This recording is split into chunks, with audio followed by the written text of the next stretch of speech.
Good evening, everyone, and welcome to the newest episode of Issues with Wrestling. My name is Christopher Miles, and tonight, I think we got a great debate for you. So what we're going to do tonight is talk about something that wrestling fans have argued for decades, as long as there's been wrestling and, well, a Mount Rushmore, the Mount Rushmore of wrestling. However, we're not going to build one. We're going to build as many as we can in the time frame that we have. And not only that, we're going to debate if the concept of a Mount Rushmore of wrestling is even really fair. And joining me this week for this debate from Dynamo Pro Wrestling and from the Wrestle Talk podcast, ladies and gentlemen, Luke Roberts. Good Luke, evening. Good evening, Christopher Miles. A man who, I can tell you, looking at your screen right now, somewhere down the line, you got to be paying Jimmy Hart royalties for the, or not Jimmy Hart, I should say Gary Hart for that hairdo. But you know something, tonight we're going to be talking about the Mount Rushmores of professional wrestling, a topic that's been had by professional wrestlers, managers, referees, fans, you name it. And right here tonight, Issues with Wrestling is going to make our discussion in the world of professional wrestling Mount Rushmores, and I'm very glad to be here. And pardon me a minute, I'm going to have a drink of my wonderful hot cocoa. There you go. We introduce our next guest. Yeah, while you do that, I'm going to bring in our next guest, a local indie wrestler, a guy that I think has a bright future all the way up to the top. Ladies and gentlemen, the Switchblade, Garrett Shanks. Garrett, how are you, buddy? Hey. Luke, good seeing you. Nice. Yeah. So, Luke, I'll ask you first. Are debates like this, Mount Rushmore debates about anything, especially wrestling, even really fair? Well, you know, Christopher, when you look at this, I got to tell you, I think the Mount Rushmore debate is more than fair because, I mean, again, you look at this discussion here tonight, you have three different generations of the world of professional wrestling right here on Issues with Wrestling. But there are countless others. I can tell you flat out, I've had discussions with my nephew, Ivar the Micro from Micro Championship. I've had discussions with Chris Rodell. I've had discussions with Joe Lance and Renee Martinez. I've had discussions with John Cosper from EatSleepWrestle.com. You name it, the discussion's there. Now, I wouldn't necessarily say the discussion is fair. I think it's more of what are your criteria? What are you looking at? And that's what ultimately makes the discussion much more difficult to determine because, like I said, three different people, three different perspectives, three different points of view. So I would say that's what makes wrestling so much fun is the idea of it's much like the Royal Rumble. Who's going to be the mystery guest? And that's like tonight when we have our discussion, who's going to be on the list? Who makes the cut and who doesn't? So, Switchblade, what do you think? Are these debates fair? Are they something that can even really be settled? It kind of depends. Like, there's yes and no. I mean, we're all going to have different opinions. We're all different ages. We all watch, different eras of wrestling. But I think us breaking them up into categories makes it a little bit fairer. But all in all, I don't think there can be like a definitive Mount Rushmore that everyone's going to agree on. Okay, that's fair. And I'll start with you for this one, Shanks. Does your own age, appreciation of wrestling, fandom, confirmation bias or era bias, does it really affect your Mount Rushmore? Because, like me personally, I cannot talk with authority about how great Gorgeous George Hackett Smith, even Lou Thez were, because I didn't see them. I can talk about people from the 80s to now and say how great they were. I can appreciate the contribution of those people, but I can't say like, oh, they're up there for sure, even though I never watched them work. I mean, can you do that? Or do you have to stick with what you know? I feel like I kind of got to stick with what I know because, I mean, like I said before, the Four Horsemen were, one of the greatest groups of all time, but I wasn't there to watch them, do it live. So I know what they were and I know how important they were to the business, but I didn't watch them live, so they're not going to be on my list when we come to talk about factions.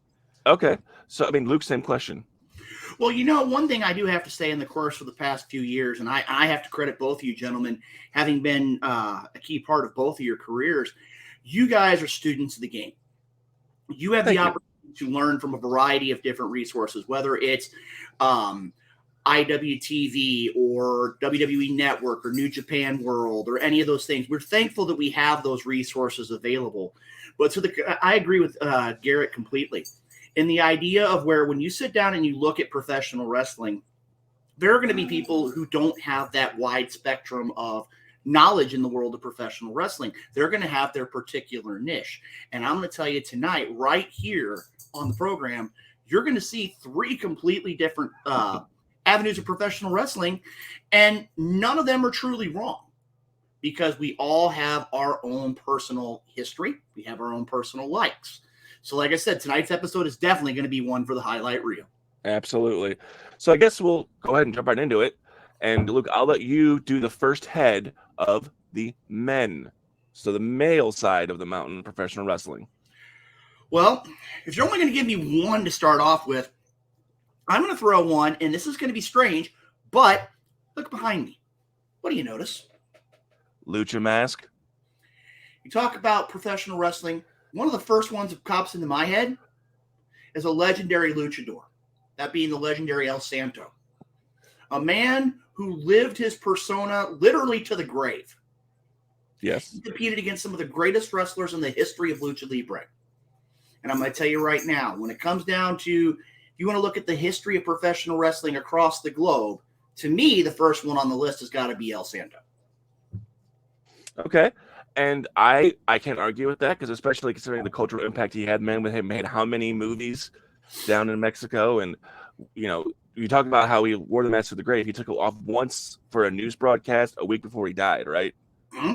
So, I mean, yeah, I have no argument there. El Santo is definitely an important contribution to this sport of professional wrestling, and lucha, unquestionably. So, I mean, Garrett, who would be your head for the men of wrestling? Well, for mine, I'm going to go with a guy, and this was just the first guy I fell in love with and the first guy that just really drew me in, and that's got to be The Undertaker. I mean, his career spanned 30 plus years, and I mean, he's done it all. There's not a single thing that he did or that he hasn't done in the world of wrestling. Okay. Hey, Chris, just to let you know too, we're not going to let the times of Texas Red and World Class or the Punisher in Memphis. We're not gonna hold those against him. Like you said, 30 plus years at the very top level. I mean, that'd be a great name to add to the Mount Rushmore on the men's side. Yes. I didn't say Texas Red or Mead Mark Callis. I said So The Undertaker was probably the first gimmick that I absolutely adored, because I was more of a fan of the wrestlers growing up, the guys that just went out there and wrestled. But something about Taker, man, he had that persona and that thing that was just so cool to me. So it's a great choice to be up there. My first choice bugs me a little bit, because on a personal level, and it's going to make one guy out there very angry, I don't particularly like this person, and it's Hulk Hogan. You have to have him up there, because the industry would not be what it is today without Hulk Hogan, right, Luke? I'm gonna disagree a little bit with you, Chris. Okay. When you look at the professional wrestling world, I mean, yeah, he had the marketing machine that is the WWF and Titan Sports behind it. But the question is, for the Hulk Hogans of the world, what about your Ric Flairs? Ric Flair was going out there and having classics night in, night out. Now, again, if you're looking at it from the promotional machine, and I'm going to tell you right now, Hulk Hogan managed to reinvent himself when the idea of the Hulkster saying your prayers, eating your vitamins, and believing in yourself became passe to him. He invented the whole Hollywood Hulk Hogan persona. And that took him to a completely different level. I could see where it is, but I don't necessarily say that wrestling would have been completely different if Hulk Hogan wouldn't have been in the picture, because I look at it not from the professional, but from the wrestling. And I think Ric Flair would have tied him in a knot. Oh, of course, I think so too. But Shanks, what do you say? Does Hogan belong up there? I feel like he does, because there's only a handful of people in pro wrestling that became bigger than the sport, and he was one of them. I mean, like, to me, he's like the 1980s personified, you know. And like Luke said, after he was done in the 80s and went to WCW, then he, you know, became Hollywood and, you know, was the leader of the NWO. And, you know, I beg to disagree, Luke. I feel like if he wasn't around, wrestling would be way, way different without Hulk Hogan in WCW and WWE. And there you go. My boss is Interstate 70 Sports Media. Wrestling wouldn't be where today if not for the Hulkster. So okay, so we're at the fourth head now for men, and I think we'll do maybe a wild card round table. We'll each get one more, and then we'll decide who's actually goes up there. And I'm going to go first, and I'm going to go with the one that you said, Luke, Ric Flair, because he personified he was the last NWA guy. He was the last person that was the traveling champion, going to all the territories. And he was that last guy, I think, that was what wrestling used to be. That's why he gets the nod as the fourth head for me. Ooh, I could agree with you there, but mine, I'm going to say this. I think without this individual, a lot of wrestling from the land of Japan would not exist, as well as a certain degree of MMA, and that is the legendary Ricky Dozan. Yes. The founder of the original Japanese wrestling promotion, the godfather of wrestling in Japan. Mm-hmm. Hard to argue, but then again, that's my bias and my North American bias, my age bias. I know the story of Ricky Dozan. I know what happened with him. I know, Inoki and Baba and how he trained them and how they split apart. But I'd give it to Flair a little bit just because, again, age and where I live. So who do you think should go ahead? Something I look at it too here, Chris, is the idea of where, he traveled the world. He was well known. He was on basically every continent imaginable. But again, when you have an individual who basically more or less made the sport yes. that country, mm-hmm. I mean, to me, that's where I look at it. I mean, again, mm-hmm. he wasn't always in the top level, but I mean, his persona, I mean, he was, I dare say, he was Ric Flair in certain eyes before Ric Flair. Oh, yes. He was Ric Flair, Hulk Hogan. He was all that. Mm-hmm. So, I mean, Garrett, who do you think should be the fourth head for men? For me, and this is where the age gap kind of comes into play, because I only got to see this particular guy in the latter half of his career, but still, to me, it was just an impactful and just as good, if not better than his first run. I'm going to go with the Heartbreak Kid, Shawn Michaels. Ooh, okay. Are arguably of the past 30 years the most entertaining, the most charismatic wrestler. So sure, I could definitely see him up there. But all right, so we got those choices right there. So my votes for Flair. You're gonna go Ricky Dozan. Are you gonna stick with Ricky Dozan? I think and again, I can't believe I'm going. I think I'm going to go with the Switchblade on this one, and the reason why is not just the WWE, WWF run, mm-hmm. but I mean, again, you look at it. You have DX. You also have the time with Marty Jannetty and the Rockers. I mean, again, he was able to cover all aspects of professional wrestling, and again, when you needed that big match delivery, it didn't matter what pay-per-view it was, if it was a local town, you name it, Michaels was consistent. And I'm going to change my perspective here, and I'm going to go with Michaels. Look at you, Switchblade, changing minds out there. I will take it. Thank you. Mr. WrestleMania, Luke. Come on. I mean, what more? I agree. Okay, I agree. But I will argue that point, because can you be Mr. WrestleMania if you have a losing record at that event? Yes. I think so. It's simple. I mean, again, one of the things I was taught many years ago in the world of professional wrestling is it's not always about the wins and losses. I mean, yeah, it'd be nice to have, as Garrett can tell you, it's always nice to have the winner share the purse and go home with more money in your pocket. But by the same token, too, if you can take that next person and continue to build and leave things, it is like the analogy, leaving things better than you find them. And I think Michael was consistent on that. It didn't matter who he wrestled. I mean, again, you could talk about the John Cenas, you could talk about the Triple H's, you can talk about the Rocks, you can talk about countless other wrestlers. He always made sure that person was better off than when they were, with the exception of Hulk Hogan. So yeah, you won't go there. Yeah, unless he lost his smile and didn't want a job that particular week. Well, that's true too. Okay, so on the flip side of that, we have, equally as important, the women of wrestling and who goes on that Mount Rushmore. So I'm actually going to let Garrett, you're going to start this one off. Your choice for the first head of the women of wrestling. Okay.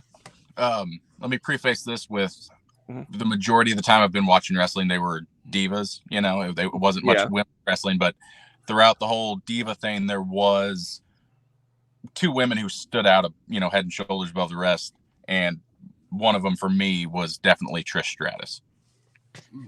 Excellent wrestler. Mm-hmm.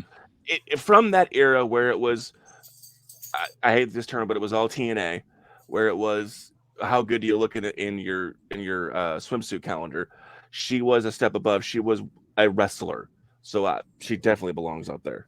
And she came in just as a model who had no wrestling experience whatsoever, but then, pulled a complete 180 and became one of the greatest women wrestlers of all time. Impossible to argue that. Absolutely. Yeah. All right, Luke, who's your choice? Well, I'm going to piggyback on Switchblade as well. The idea of where not only was she a successful wrestler in a Hall of Fame career, but then she went on to move on to another avenue into her yoga industry and make money out of that as well and be very successful as well. I believe she's a member of the Canadian Hall of Fame as well. Again, a great choice to go there. I'm going to go with a classic, the one that the NWA Women's World Championship is more or less named after, it being Mildred Burke. You stole mine, but there you go. Yeah. When it comes down to it, Mildred Burke, there were a lot of wrestlers like Mildred Burke, Elvira Snodgrass, Penny Banner. There were a lot of wrestlers, but Burke was the original. Burke was the cornerstone of women's wrestling. And I say, even though a lot of people might throw someone like a Fabulous Moolah out there, I think without a Mildred Burke, women's wrestling isn't what it is today. And okay, so I'm not going to put Moolah up there. I'm going to say that up front just because part of the reason is what's come to light after she passed and since she passed. So, but we'll talk about that real quick. If she hadn't had the allegations against her, if things hadn't fallen apart at the end of her life, would Moolah be higher on people's list? Would she still be as respected as she was when she was alive? I think so. Again, she held the title for years and years and years.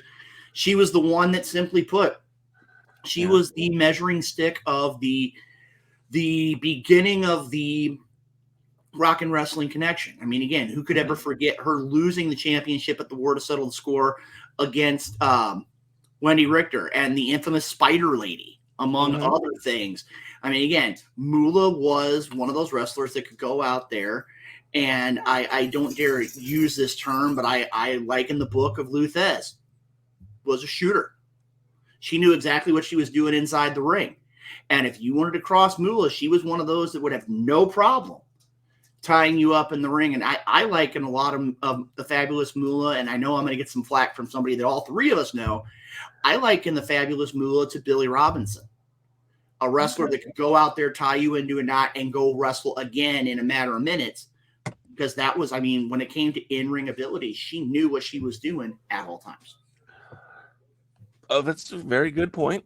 And okay, so my choice, and I think that it was important to pick someone that was important to the women's wrestling, but also transcended it. And it might be an odd choice, but I have always been a massive fan of Luna Vachon. And she was a great women's wrestler, but you remember there's times in ECW she wrestled men. She wrestled men occasionally in on the indies and stuff like that. And I don't think she gets anywhere near the credit that she deserves for being who she was. Because that match she had with Sable's first match, and I want to say it was like Survivor Series of '98. I think it was in St. Louis or somewhere else, but it was in '98. Sable being inexperienced and honestly terrible, and made her look fantastic.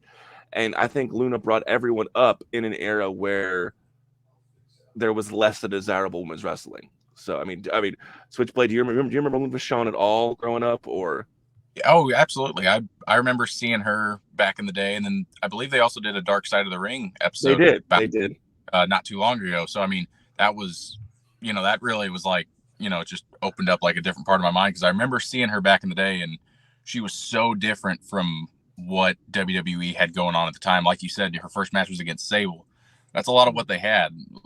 She was kind of a one in a million. Luna Vachon was. She was just completely different than what they had at the time. 3 words: the Vachon family. I'll just leave it at that. Yeah, and you can't be a part of that family. Now, granted, she was adopted, but she was still raised by the Vachon family. You can't be a part of that family and not pick this up. I mean, some would say unfortunately, but she was a part of one of the most important families in wrestling history, and she made them proud. So, all right. So for the fourth head of the female Mount Rushmore, we're going to round table once again, and I will start. Chyna. I think you have to have Chyna up there again because she transcended men and women. She was just a wrestler. Was she the best? No, but she was the first woman to hold the IC title. And if Vince Russo had his way, he should have been the first woman to have the WWF championship. So that's my choice for the fourth head. Garrett, who do you have? For the fourth head, I'm going to stick with what I was saying before of the two the head and shoulders above the Diva era. I'm going to go with Lita. Fantastic choice. Absolutely. Lita. I wonder how Lita's career, obviously, people that got hurt and had to step away, because granted, she still mixes it up here and there, but her run was cut short due to injury. And of all things, the set of Dark Angel. Yeah. Not wrestling, but doing a TV show of all things. Yeah. So Luke, who would you be your choice for the fourth head? I want to throw this out here a little bit. I know we're going to have a discussion here in a minute, but I want to throw this to you guys. The idea of, does her current situation in the WWE with Becky Lynch, does that potentially take away from her legacy? No, because it's just, to me anyway, it doesn't, to me. But this is her having a moment where she comes back, maybe wins the ladies tag titles. I don't know.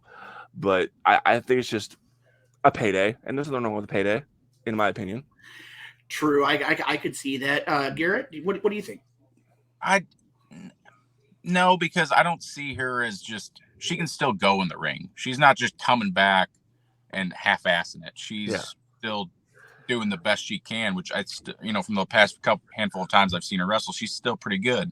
And like Luke said, or like Chris said, sorry, if she does come back and win the women's tag titles, that's just another notch under her belt.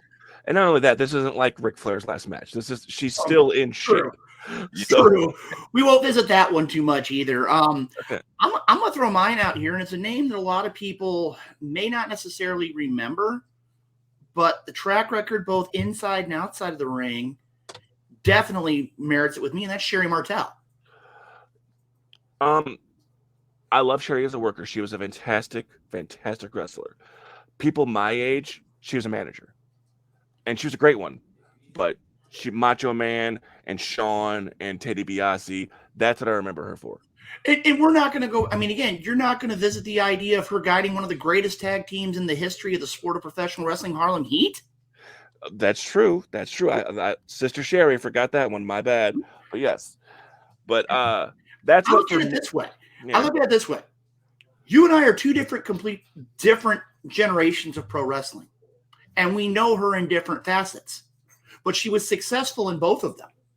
And I'm not talking low-level successful. I'm talking like top-level successful. Mm-hmm. And it's one of those where, to me, I look at it from the perspective of, I mean, granted, she doesn't have the championships and the fame of Alita. But when it comes down to it, I think you don't see too many women who, I got to say, I probably say, with the exception right now, the only other one that pops on top of my head is Medusa, that was capable of competing against so many competitors inside the ring, former AWA Women's Champion and former WWF Women's Champion. And also the idea, I mean, I think if Sherry would have been around in today's avenue, I would have put, and this is going to be one there, putting a comparison between Sherry Martel potentially, and I would have loved to see a match of Sherry Martel and Becky Lynch. That would have been one of those dream matches for sure, because two similar yet slightly different styles. They were both wrestlers, but they were also brawlers. So that would be a good one to see. I'm going to stick with Chyna just because of who she was. And like her or not, like what she did afterwards, you can't deny her importance. So that's my vote for the fourth head. And if I can't convince you guys otherwise, that's fine. We can split that one. But hopefully we can come around and say at least China deserves her spot. Give her flowers, damn it. Come on. I'm not going to change my opinion here. I think Sherry Martel definitely belongs to be there. And Switchblade, you're going to stick with Lita? Honestly, on my list, I had China, so I'll say China. She was the world Intercontinental Champion, first women in a Royal Rumble match. I think that I can switch with China and go with her. There we go. All right, making good choices, Shanks. Good job, buddy. All right, so the next topic we're going to talk about, and this is something that I love because I am such a huge fan of tag team wrestling. And I think it's such an oft overlooked aspect, allegedly, again, this is per the dirt sheet, so who knows, that, McMahon, Vince hated tag team wrestling and, pushed it down the card. But Luke, you can attest to this. We mentioned earlier, a lot of the greatest single wrestlers of all time sprung from tag teams. Shawn Michaels from the Rockers, Bret Hart from the Hart Foundation, Davey Boy Smith from the British Bulldogs. So if not for tag team wrestling, Booker T from Harlem Heat, if not for tag team wrestling, we would not know who these guys are. So go ahead. One thing, Chris, when it comes down to it, tag team wrestling, and I know I've had this discussion with both of you before, tag team wrestling is a lost art form. Mm-hmm. The idea where, as an official, Chris, you know full well that officiating a match between two men is one thing. But when you have four, or sometimes if you go to the 6-man tag format, 6 men or women at any one time, the level of difficulty does go up considerably. And when you look at tag team wrestling, there are countless wrestlers, countless tag teams that deserve to be considered. And I'm going to tell you, I think every one that we're going to bring forward today is going to have merit, because as sad as it sounds, there are a lot of tag teams in the world of professional wrestling, but there are only a select handful to be considered at the very top. Absolutely. Of the Mount Rushmore of wrestling. So before we get into the actual choices, and Luke, you're starting this one, just so be ready. My favorite tag team moment was a bit of a soup sandwich, or a cluster, if you want to call it that. But it was when they used to have the tag team Survivor Series matches at the first 2 Survivor Series, where it was 5 different tag teams on each side of the ring. So it was like there was no room to see anything. It was all these bodies everywhere. It's like, yep, it was a terrible idea, but they were so fun to watch. It was so messed up and so disorganized. Well, you know something, Chris? I'm going to throw this one out here too. You were talking about matches that definitely would pique the interest for all sorts of reasons. What about the Lethal Lottery? And the idea, I remember seeing, I think it was the first match of the first Lethal Lottery, had Michael Hayes and Jimmy Jam Garvin on the other side of tag. Mm-hmm. It's the idea, that dream match, the what if.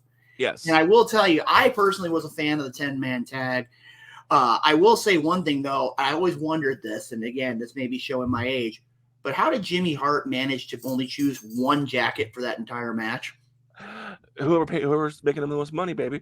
I guess so. That might be all right, so Luke, who is your definite choice? Who gets your nod to go up on the mountain as the tag teams? Well, I'm going to tell you right now, gentlemen, there are 2 that definitely pique my interest, but I'm not kidding here. I feel conflicted because to me, if I mention one on this group, I need to mention the other. And to me, one of them has to be, hands down, Ricky and Robert, the Rock and Roll Express. And you know where I'm going with that one, because a lot of people would say you can't put the Rock and Roll Express there without the Midnight Express. Yeah. But I mean, here's a team. I mean, you name it. The Minnesota Wrecking Crew, the Road Warriors, the Ivan and Nikita Koloff, and even going today, a former NWA World Tag Team Champion, even in their 60s. And I'll tell you right now, I had an opportunity at the CAC this past year to sit down and talk with Ricky and Robert.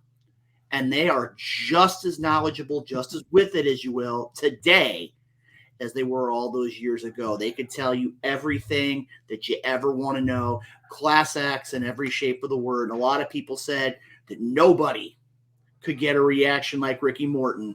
To quote Jim Cornette, help me. That's simply put, Rock and Roll Express.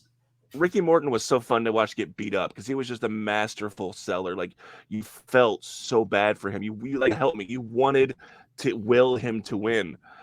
And the Rock and Roll Express don't need to do this anymore. I mean, I know they're on their retirement tour right now. They're doing select matches. This is strictly a love of the game thing. These two guys don't.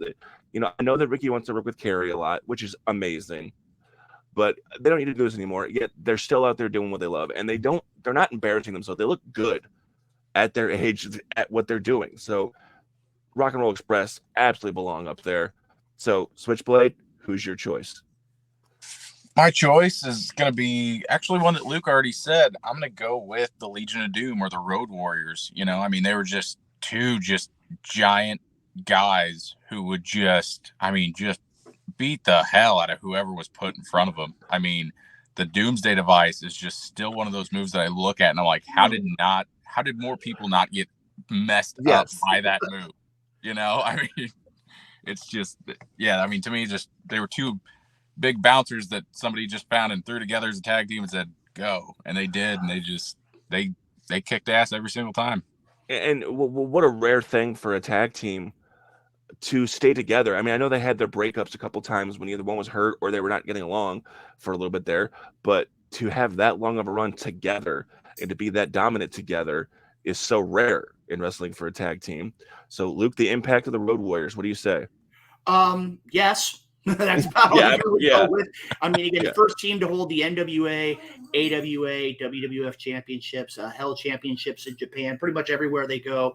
Be prepared to get dropped on your head.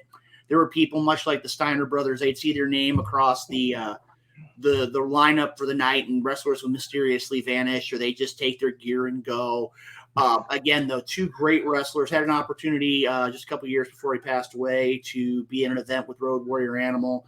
And I mean, again, even in his later years, was still built like a house.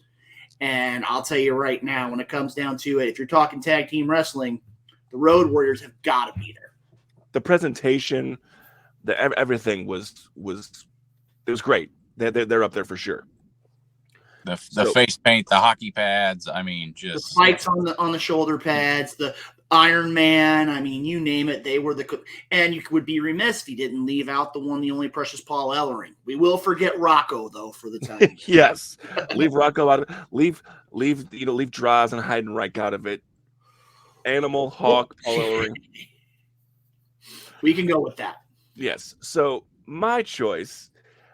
This has been my favorite team for most of my life, and it's simply one of these Team 3D, the Dudley Boys, because ECW champions, WWE tag team champions, WWE controlled WCW tag team champions, IWGP tag team champions, TNA tag team champions.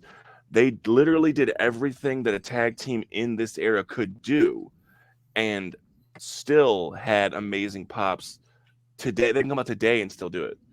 So the Road Warriors were great. They were amazing. My choice, Team 3D, the Dudleys.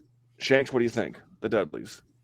They were ones that were, I mean, they barely missed the cut, but they were going to be on my list. They were ones I definitely considered because, I mean, they were part of the whole TLC and triangle ladder matches and all that. And I mean, when it comes to tag team wrestling, if you didn't talk about the TLC triangle ladder matches, it was the next step in tag team wrestling, and they just took it to another level. Okay. Luke? Oops, that way. Ditto. As simple as that. The Dudleys held championships everywhere they went. The triangle ladder matches, the TLC matches, all the hardcore matches they had in ECW. I mean, you name it from top to bottom. Great things for the Dudley Boys, one of the greatest tag teams ever, and we will forget that infamous match with the electrified cage in St. Louis. Yeah, I'm coming up with the really bad moments. Hey, I was there, okay? So was I. But my question is this. Did you see Starman? The movie Starman or the wrestler No, Starman? did you see the wrestler Starman who was out in the crowd that night? Yes. Okay, yes. Just making sure because we did too. So, but like I said, I mean, again, guys, 3 great teams to put out there. Now, you got the question here, Miles Switchblade. Who do you put as the fourth? Well, you give us your nominee, and we'll go from there. Who do you got for the fourth? I'm gonna throw it right now. All right. And I can put it this way, any way you want to put it. Loverboy Dennis, Beautiful Bobby, and Sweet Stan, the Midnight Express. There were so many tag teams that the Midnight Express were the greatest foil to. I mean, again, you have matches like the Skywalker matches. You have all the matches with the Rock and Roll Express. The only tag team I do recall in the Crockett days to hold the NWA World and United States Tag Team Championships, defeating Arn and Tully. I'm going to tell you right now, to me, if you're going to put the Rock and Rolls up there, it would only be justified to put the Midnight Express. All right. Shanks, what do you think? For my second pick, I'm going to go with, kind of piggybacking off of your first pick, I'm going with the Hardys. Ooh. See, now here's what I said a little about the Hardys. Amazing tag team, but them, much like Edge and Christian, viable as singles individually. Matt Hardy could have a great singles run. Jeff could have a great singles run. Edge and Christian could have great singles runs. So while they were great together, they didn't have to be together to be great. But the Hardys are amazing. So I think my choice would for the fourth head would be Arn and Tully, the Brainbusters, the tag team with the Four Horsemen, whatever you want to call them, the New Minnesota Wrecking Crew, whatever you wanted to call them. Arn and Tully were a team I loved to watch, even though they were heels, and I was a kid and I should have known better. I loved Arn Anderson and Tully Blanchard. So, Luke, are you sticking with the Midnights? Yeah, go ahead. Before we get to our discussion, one thing that really kind of boggles my mind that with all of our discussion and all of our years of expertise that got left out of the discussion, much like the NCAA's, the Steiner brothers. Okay. But that one that got left out of the discussion, I'm not going to change my pick. They're on my list, but they were third. It's one of those where, I'm going to tell you right now, you look at it from a perspective, Scott Steiner was the breakout in that team. Don't get me wrong. But if you're talking, and I'm going to use the Miles mentality here, a team that consistently had to be a tag team. If you look at Arn and Tully, they accomplished a great deal as singles wrestlers in addition to being tag team. If you're going to go an individual, into ones that could wrestle individually, I'd go with the Brainbusters all day. But if you're looking at the moniker of tag team wrestling, to me, you had the great wrestlers. You had Loverboy Dennis was switched out with Stan Lane like that. You always had Jim Cornette, a man who could run a mile a minute. He was a legend in his own mind. But when it comes down to it, I'm still sticking with the Midnight Express. You've convinced me. I'm going Midnight. So, I mean, you made a compelling argument, my good man. So, Shank, doesn't matter what you think because we got 2 votes. So, yeah, I'm out in the cold on this one. So, yeah. All right. Now, I have a question now about our next Mount Rushmore, which is going to be factions. And in my opinion, a faction doesn't have to be 4 more people. It can be 3 people if the roles are defined. Because I think the original Undisputed Era of Cole, Fish, and O'Reilly was a faction. Because Cole was the single wrestler and Fish and O'Reilly were the tag team. Now, I think the New Day are a tag team, not a faction. Because they all work together. Even though Kofi and Big E have won the big belt, they still are a unit. They still are. There's no leader. So that's my opinion. What do you think? Are factions and tag teams, depending on the size, drastically different? I'll look at it this way. Yeah. And I agree with you in the idea there's no true leader. But look at the versatility of the New Day, that full circle, the idea of where you could have Big E be the singles wrestler and have Kofi and Xavier be the tag team. Or you could have Kofi being the singles wrestler and the other 2 being in the tag team. I'm going to tell you right now, I liked your comparison, but to me, I would almost have to put, to me, the New Day in the same class as the Undisputed Era. So you think they are a faction? I would consider them a faction. I would consider them a long-term faction. Because, again, I mean, and speaking of which, too, I just hope upon hope. I know that there's still a lot of things that are undetermined right now. I hope that we, some point sooner rather than later, in some form or another, see Big E back in the WWE. Oh, absolutely. Absolutely. Mm-hmm. So, Garrett, what do you think? Factions, tag teams, what's... Are the New Day, for example, are they a tag team or a faction? I mean, right now they're a tag team, but when they have Big E with them, I consider them a faction. Okay. So I think if you got 3 or more, you're a faction. Okay. So on that note, who is your first choice for the factions Mount Rushmore?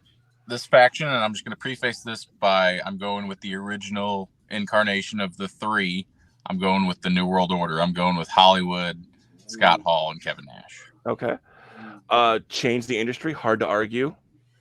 Impossible to argue. They have to be up there, in my opinion. But Luke, what do you think? I'm going to put it this way. If you're going to look at the original inclination of the NWO, yeah. But as it dispersed itself and became 80% of WCW, it's lost its momentum. And a lot of people, and looking back here at my list, and again, I'm getting a little bit older. I've had to use my phone to make sure I can keep my list straight. One of the teams that I had on my list, and I'm going to kind of go the same avenue here, was the Bullet Club. A lot of great leaders, a same general concept, but it's just like the more and more you saw it, the more and more it was there, the more and more it got watered down. And I think this most recent A&E biography of the NWO showcased the point. Bischoff knew things were going, that it was off the rails. And to me, I don't see that particular group being on the Mount Rushmore. I really don't. Okay. But so Shank Hashid was like the fact that it was so diluted, and some would say led to the end of WCW, just because of the mismanagement and the power of the NWO. Does that hurt their opinion? Did that their status with you at all, or were they that important in that moment? That's kind of why I said the original incarnation. Yes, it became Wolfpack and 2000, and then there were a million different world orders at the time, but I think the first 3, Hogan coming out dropping the leg on Macho Man, and just that the ring getting showered with that with garbage, it was just, to me, that was just one of the craziest moments to ever see. Just Hulk Hogan, the ultimate good guy, becoming the ultimate bad guy. And I believe just that first incarnation was just wild, but I do believe that down the line, it becoming so diluted did hurt it. When you got Jeff Jarrett as a leader at one point, we're in trouble. Anyway, so Luke, are you going Bullet Club, or who is your choice? Is that who you're going with? Oh, he's grabbing something. It's now time for Luke Roberts' plug right here on Issues with Wrestling. If you want to talk about wrestling factions in the world of professional wrestling, I'd be remiss if I didn't leave this guy out there. Wrestlers are like seagulls by the one, the only, the infamous J.J. Dillon. And you know who I'm talking about now. You can get this book on such great outlets as Amazon.com. Yeah. But you would be remiss without talking about the original 4 Horsemen. Love the Horsemen. And I get upset because I listen to Eric Bischoff's podcast, and he's not a fan of the Horsemen. And he says that they were a regional Carolina, people in Omaha or California or New England didn't care about the 4 Horsemen. And I call BS on that because I live here in St. Louis, and I love the 4 Horsemen. So, Shanks, I mean, I know you're a bit young, but do you remember them at all?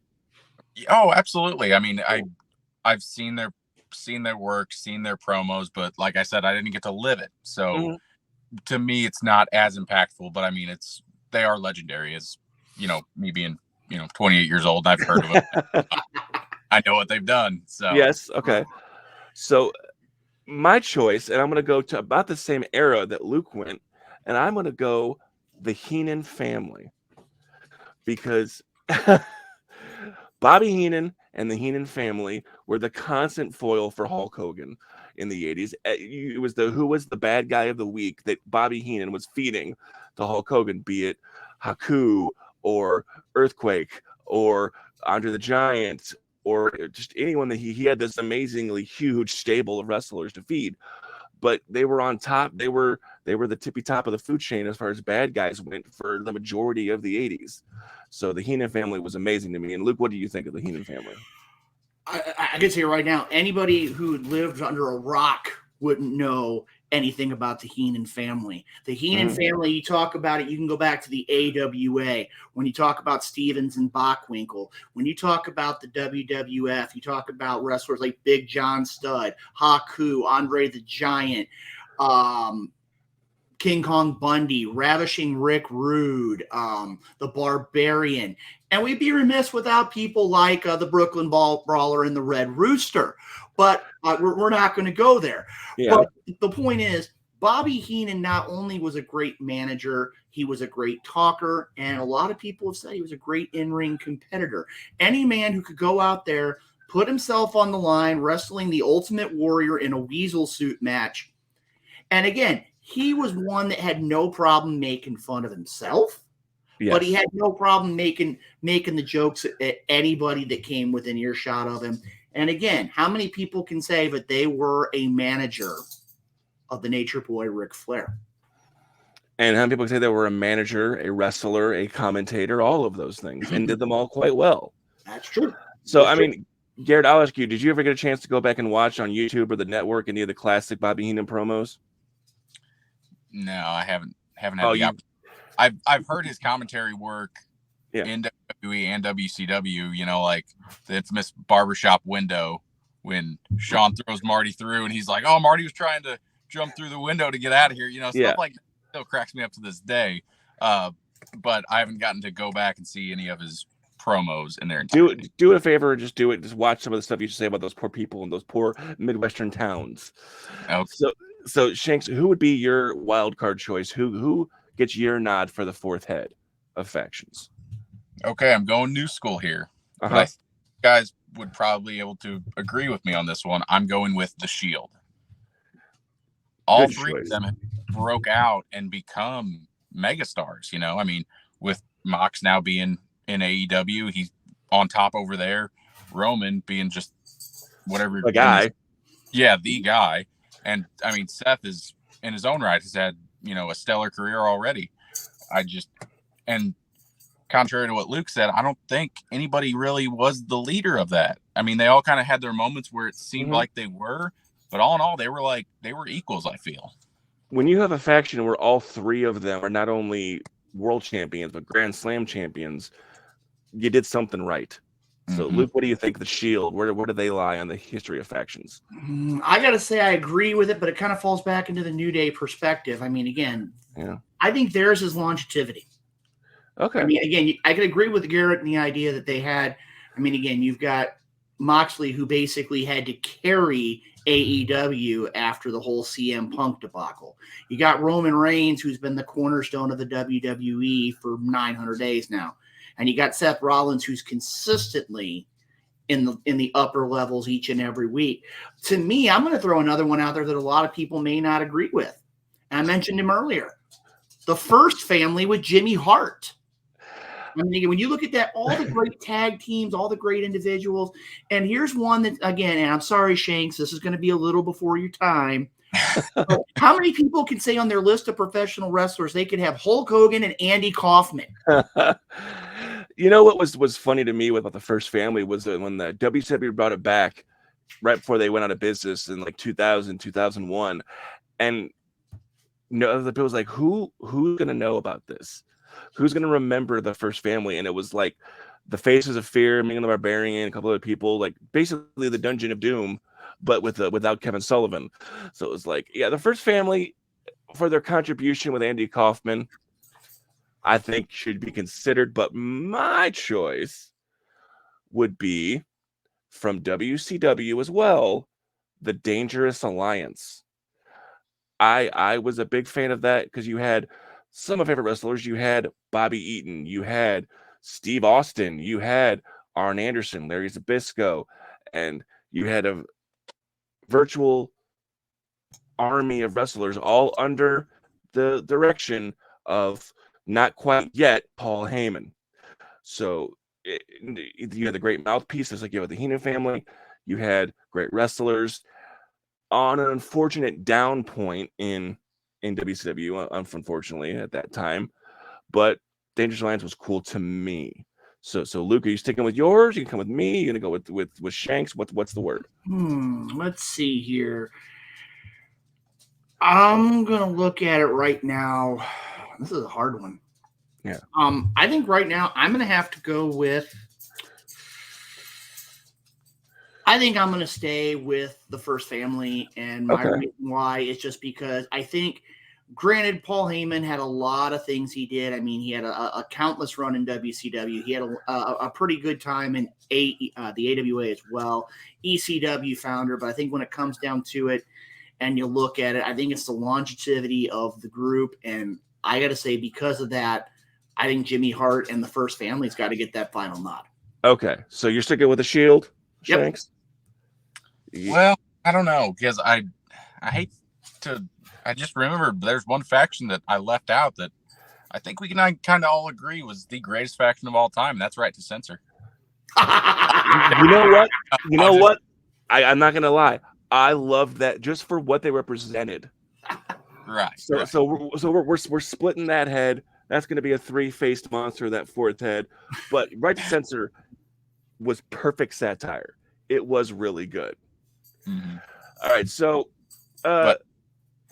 Shanks, yeah, I have to ask: Are you a good guy or a bad guy in the world of wrestling right now? Right now, I'm towing the line of good. I'm trying to be the good. You're on the side of light. So this is perfect for the next topic: the top baby faces of all time. So Luke, you can lead us on this one. Who gets that? I'm going to tell you right now, I'm going for one that's not under the WWE umbrella. I'm going for the one, the only, the American Dream, Dusty Rhodes, a man who could talk him into the seats. He was the wrestler for the common man. Dusty Rhodes all the way. His legacy in the professional wrestling world. I mean, again, the man, it just speaks for himself. When you talk about his legitimate family or you talk about the family he had in NXT, it is the American Dream. And that's impossible to argue because the Dusty Rhodes was possibly the greatest babyface talker of all time. But Shanks, who would your choice be? Baby faces. I'm sticking new school, but I'm going with John Cena. I mean, he's the ultimate good guy. The one guy that WWE fans were hoping that they would turn him heel for, I mean, at least a good half decade, and they never did. He stayed the good guy. He's the Superman, for lack of a better term. He never embraced the hate. He never. So my choice is, I think, the whitest meat of the white meat baby faces, and that is Ricky the Dragon Steamboat. This is a guy who never worked heel, as far as I know, for his entire career. He always was out there with his baby and his wife, that's about how that ended. But Ricky Steamboat was always the epitome of, I'm going to get him. I'm going to do it for you people in my family. So, I mean, Luke, what do you think? Ricky the Dragon Steamboat. I could agree 100%. Ricky Steamboat was one of those that never was a bad guy. And again, if you're looking for a true all-American babyface, Ricky Steamboat's the guy.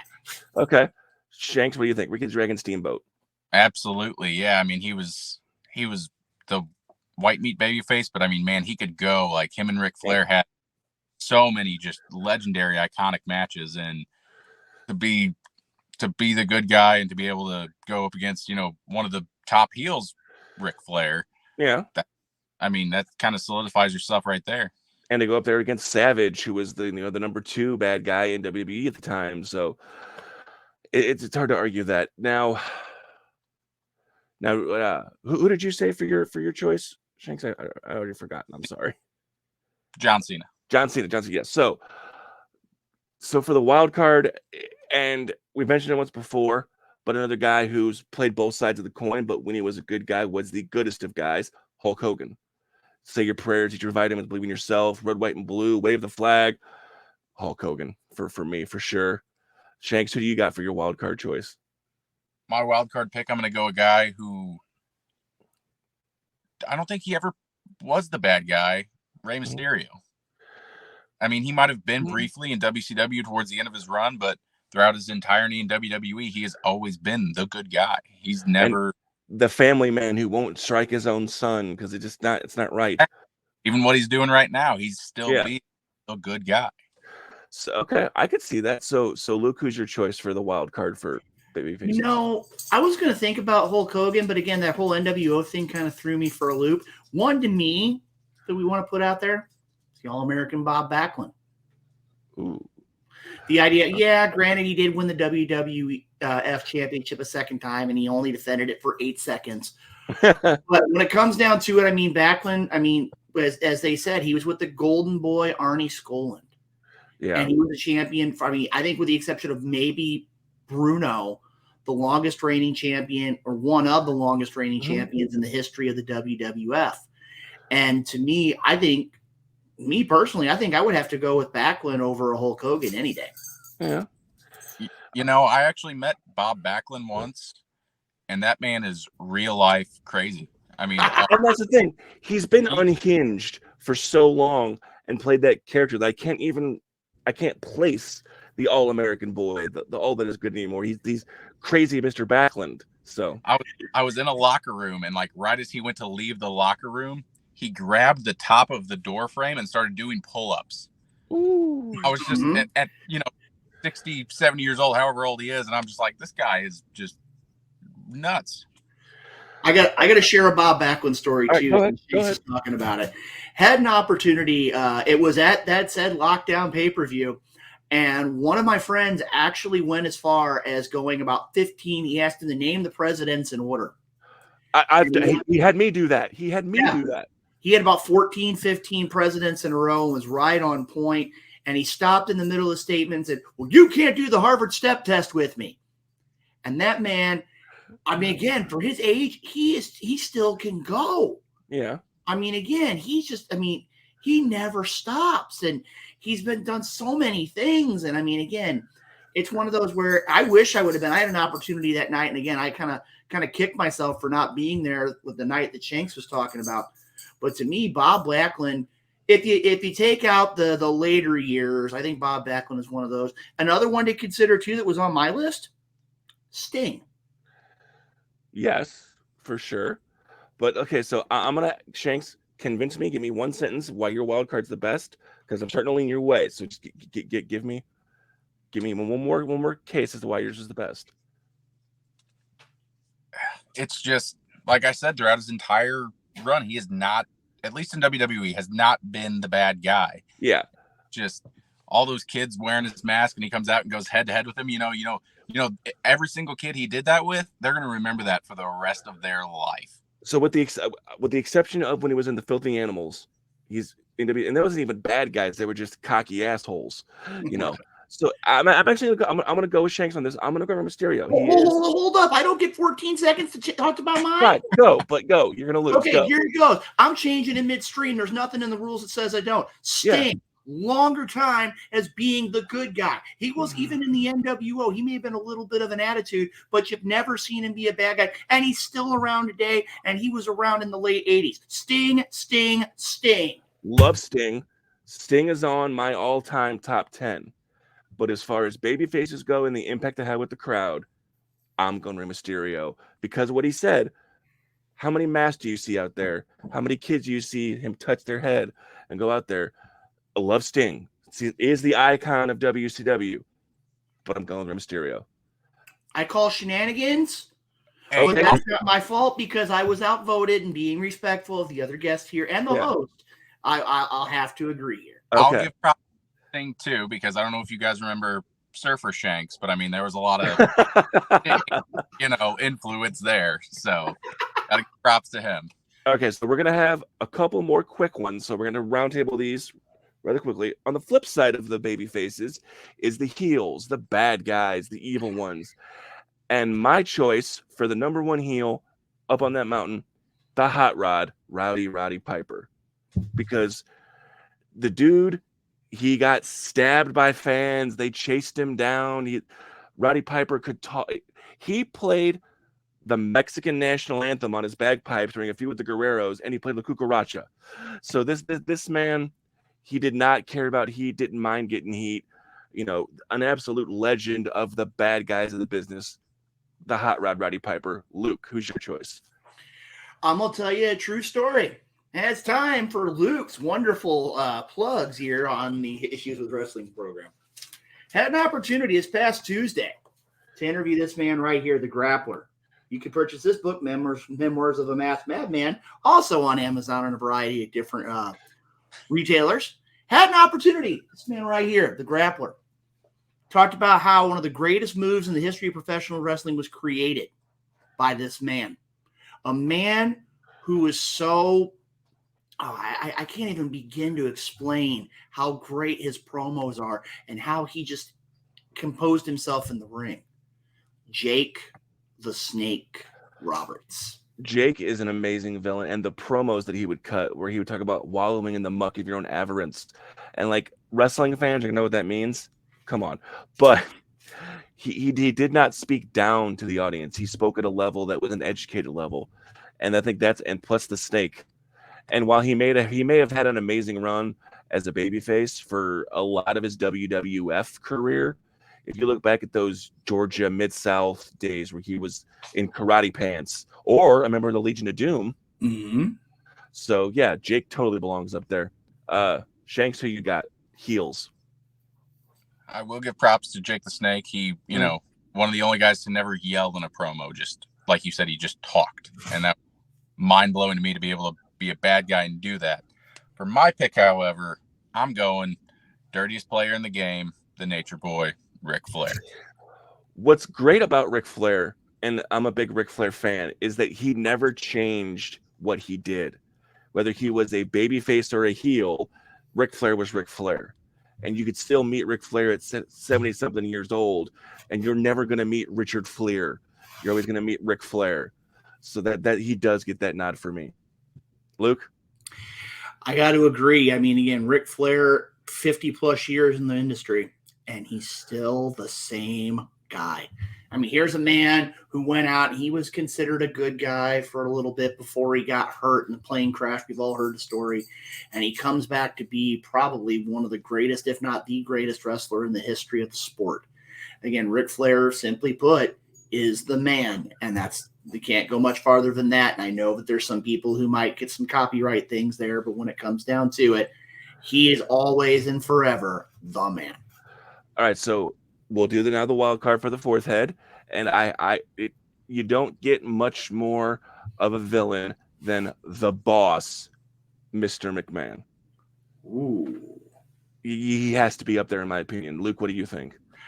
I'm going to go in a different avenue, and again, it's time for story time with Luke Roberts. I had an opportunity to meet a man. I know Switchblades had, I think, an opportunity or time or two to meet him.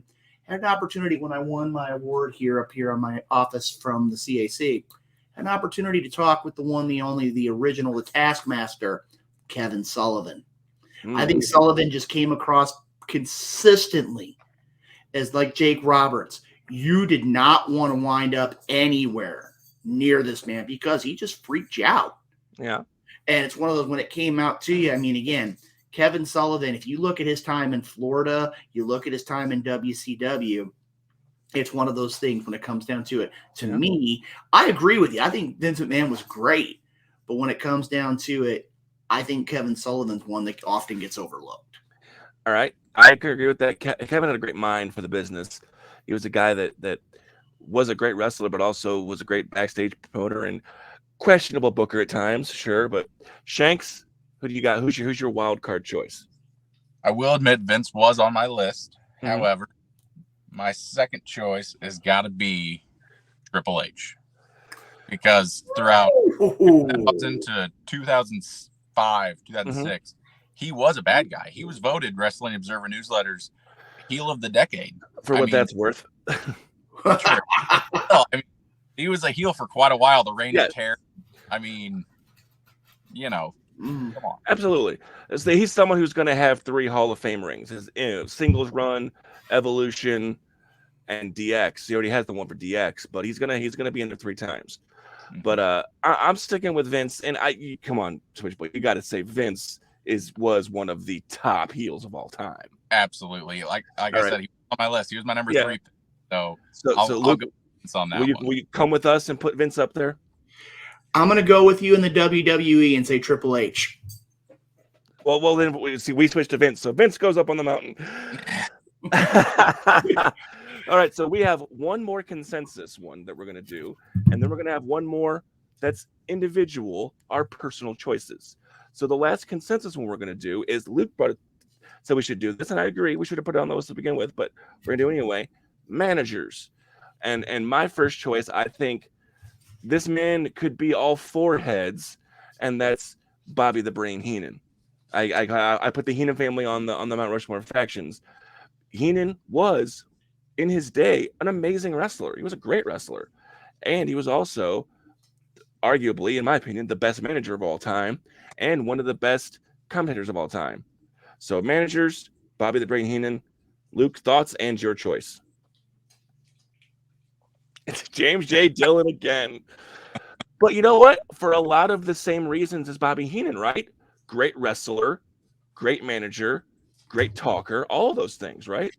And again, a man who went out there. Another thing that a lot of people don't remember, he was in the first War Games. Yes. He destroyed his shoulder. Yes, got very hurt in that matchup. J.J. Dillon, hands down, was one of the greatest managers, but he's also a great in-ring performer as well. To me, if you have Bobby Heenan, who had a long time run in the WWF, you got to have J.J. Dillon, who for many, many years was, I'd say, the cornerstone of managers in the NWA. Absolutely. Shanks, managers, who do you put up there? My first pick has got to be one guy that you've already brought up, Paul Heyman. He Absolutely, has so many, just countless Hall of Famers, and was, was the mouthpiece for Lesnar, and now he's managing Roman, and it seems like anybody he touches, he just turns to gold, with the exception of Curtis Axel. Ryback. I mean, the Big Show, RVD, he managed all these guys in WWE, and, being the grand poobah of ECW for what it's worth. All right, so we have those three, and I hope you guys can agree with this. The last head has to be Jimmy Hart, right? Jimmy Hart or Jim Cornette, one of the two. Okay, I'm just going to put it this way. Miles, you and I are thinking alike at an hour and 6 minutes into the program. I just say simple, since you and I have the same two names on the list, I just say we throw it to Shanks and let him make the choice. All right, Jimmy Hart or Jim Cornette, who do you pick as the greater manager? It's your decision now, Shanks.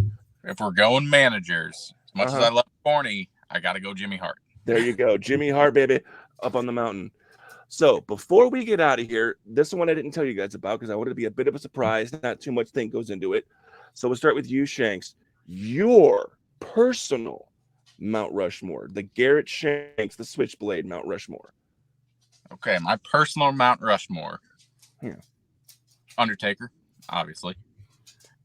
HBK, RVD, and Stone Cold Steve Austin. That's a great mountain right there. I can't argue with that. Luke, who do you got for your throw? The Luke Roberts personal Mount Rushmore. Wow. I'm going to go with the following.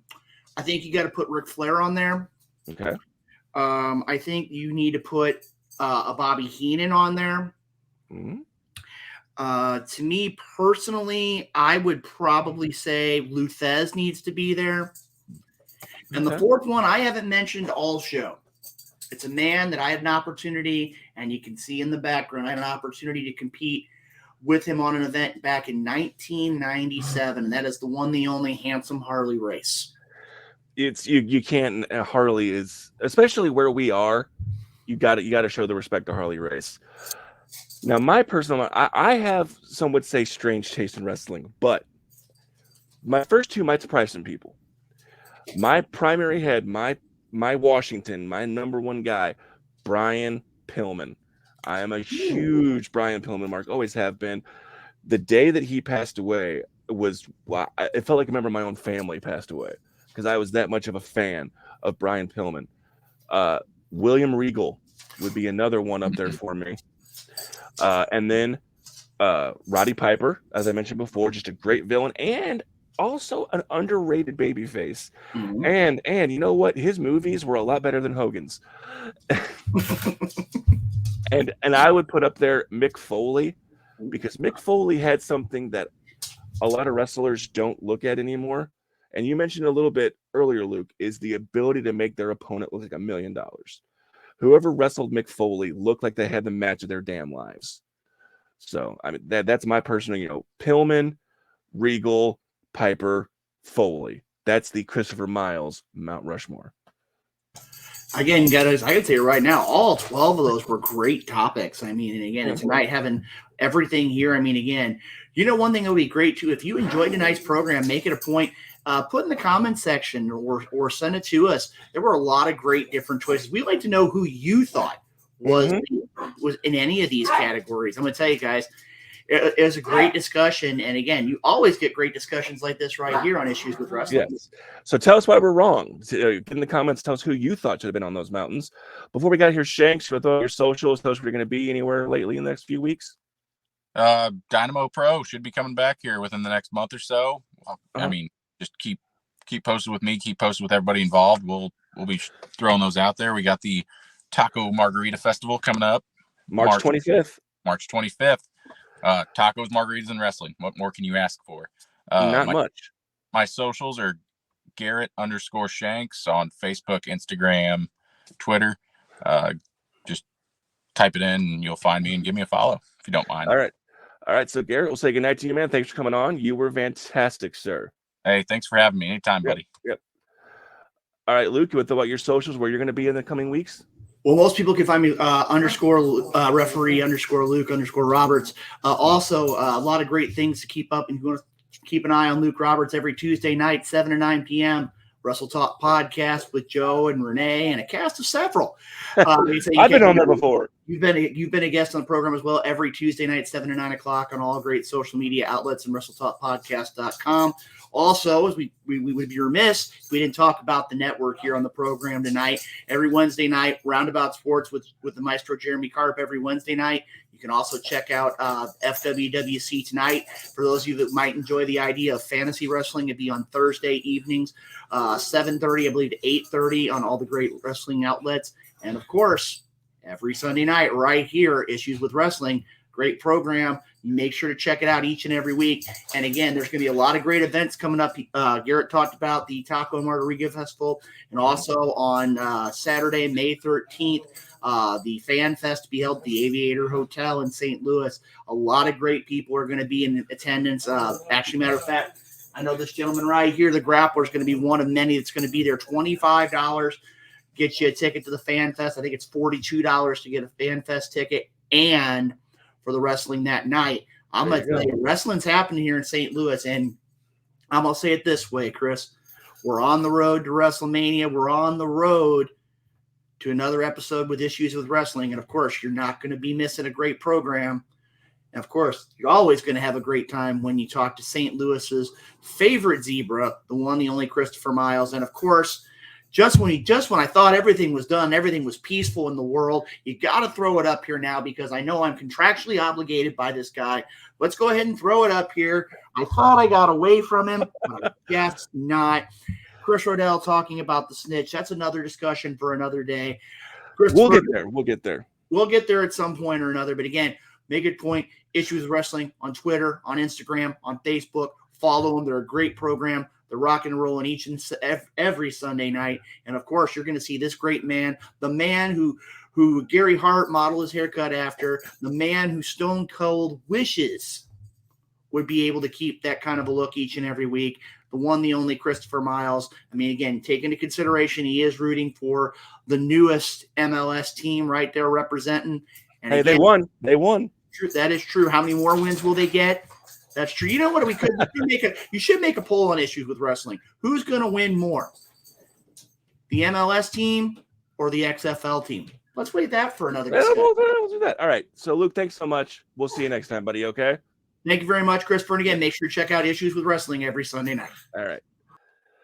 All right, guys. So before I get out of here, as always, you can buy this lovely shirt here in the comments. My shirt at ProWrestlingTees.com/St. Louis Favorite Zebra.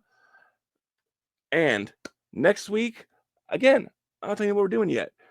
It's going to be a surprise, but you're going to love our topic next week. It's going to be really compelling and interesting right here on Issues with Wrestling on the I-70 Sports Media Network, where our passion is our profession.